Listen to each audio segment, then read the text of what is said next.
திருவள்ளூர் திரு Ayarpadi railway மேம்பாலத்தின் கீழ் cement கலவை lorry சிக்கி போக்குவரத்து பாதிப்பு ஏற்பட்டது.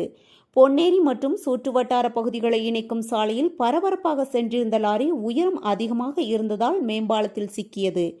லாரி ஓட்டுநர் முயற்சி செய்தும் நிலை சரி செய்ய முடியவில்லை. சுமார் 40 நிமிட போராட்டத்திற்கு பிறகு லாரியை பின்பக்கமாக இயக்கி போக்குவரத்து மீண்டும் சீரானது.